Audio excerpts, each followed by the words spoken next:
अमरावती शहर के राजापेट बडनेरा रोड पर स्थित समर्थ महाविद्यालय के पास सुबह एक दर्दनाक सड़क हादसा हुआ।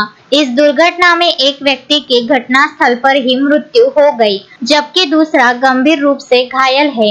यह घटना 26 जून 2026 को सुबह लगभग 6:45 बजे हुई। MH27 BX 7570 नंबर की एक बोलेरो पिकअप गाड़ी ने एक दोपहिया वाहन को जोरदार टक्कर मार दी। स्वप्निल उर्फ गोलू सारंगधर पाटिल उम्र 28 वर्ष निवासी मालखेड़, इनकी घटनास्थल पर ही मृत्यु हो गई।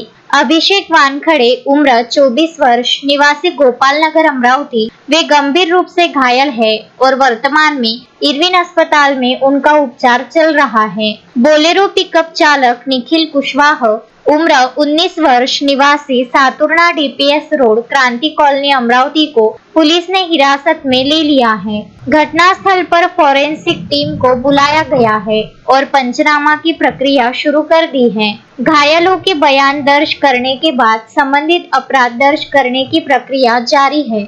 शोएब खान, विदर्भ न्यूज, अमरावती।